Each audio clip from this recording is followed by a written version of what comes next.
Hey guys, what's up? I'm Erin and welcome back to the channel. We probably make hundreds, if not thousands of different money decisions every single week. And some of those move the needle a little. Maybe it's choosing generic over a brand name. Others move the needle a lot, deciding what house to buy or what car to buy. And I'm the kind of person where I'm gonna say all of those decisions add up. But if we're being honest, it's those big decisions that really have a big impact on our finances. We've all heard of the latte factor and how your daily coffee habit could prevent you from becoming a millionaire. But your coffee habit is going to be far less impactful on your budget than, say, deciding what house you buy.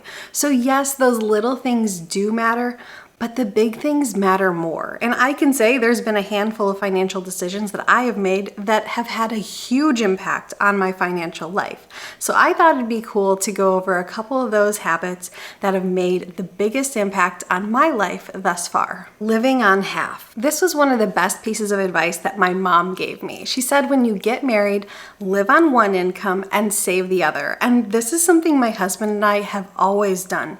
Admittedly, we've kind of found ourselves in situations where we've had very similar earnings throughout our careers.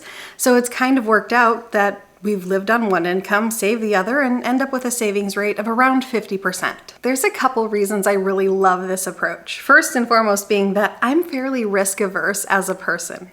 So when we run our budget, we factor in just one income. When we bought this home, we used one income. When it came time to buy a car, we used one income. This keeps our bills very low compared to our household income. So this keeps us on a really good financial footing and ensures no matter what happens, whatever situations are thrown our way, either of us could afford to pay our bills. And on the other hand, this keeps the door open for us to be really aggressive savers. And this makes it so that maybe one day we could retire early if that's something we want to do.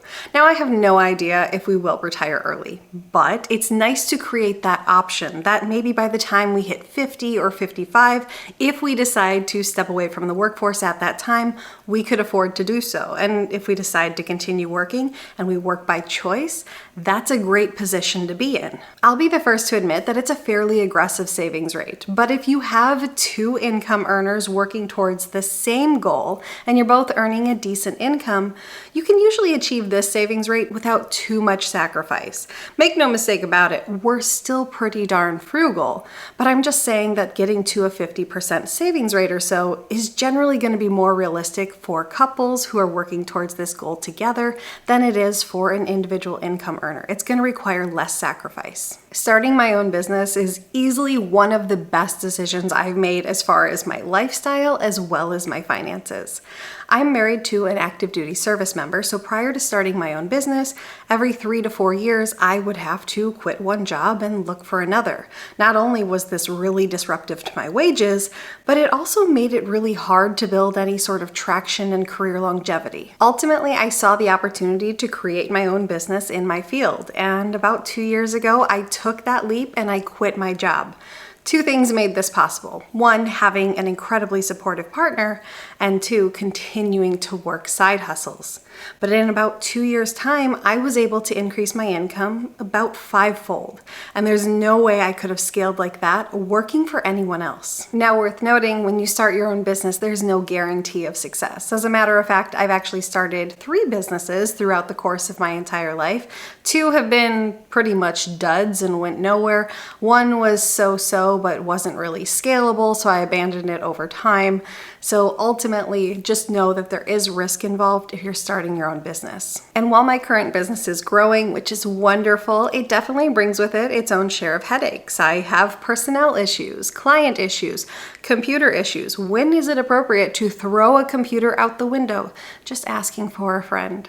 But besides all that, I have to say that this job is far more fun and far more rewarding than any job I've ever done before. At one point, my husband even said to me, hey, maybe there's a place for me at this business once I retire from the service. And that was pretty cool to know that I can create options for my family. My husband and I share a lot of very similar financial goals. When it comes to retirement accounts, we both want to max those out, so that's a really big driver. We both want to have the option to retire early, so we're working towards that. We both don't want to stress about money on a daily basis, so following a budget is no problem for us. We are very aligned with our goals. Although I am no longer allowed to place Amazon orders for the family because sometimes I take a second look at the items we've agreed to purchase and then decide that they're not necessary and just empty the cart and decide not to place the order, then he gets frustrated when several days later these items don't show up and I've done all this without telling him. So, on the flip side, my parents were polar opposites when it came to finances. My mom really enjoyed savings. She worked really hard to pay off all the family's debts. She would invest and try to build a brighter financial future. All these things we talk about, right? Well, then there was my dad. He had zero interest in saving. He was the man that you could send out without a wallet, without any sort of cash, credit card, ID, and he would come home with a brand new car or a brand new piece of property. So not small purchases. He used to say that it was his goal to die $1 million in debt. So he kind of wanted to be a reverse millionaire. As you can imagine, it was very hard to build a good financial future when you have two people working in opposite directions. Marry someone who you're in alignment with, who shares your goals, and you can fast track your route to financial freedom. On the other hand, marry someone who does not share your goals or in fact actively works against them, and it's basically the Hindenburg. I was very fortunate to have a grandma who was interested in investing, and she was more than willing to teach me about it when it was something that I expressed an interest in at a young age. And the best thing you can do when it comes to compound interest is give yourself a very long runway. So by the time I was 8 or 9 years old, I was regularly investing in stocks. My grandma had a way of making it fun. To me, it was like a game. We would pick these individual stocks and then I would get to track them. And of course, I was picking things that were like toy related or Campbell Soup or Coca-Cola. But that means I developed this habit early of setting aside something for savings and investments every single month. And this is a habit I've stuck with for my entire life. So by the time, say, I hit 50, I'll already have been investing for 40 years. That makes a huge difference compared to someone who starts investing at, say, the age of 35. Now, sure, the amounts I was investing at 10 years old were very small, but the amounts really don't matter. What matters is that I was developing that habit. And then also think about putting dollars in the stock market at 10 years old.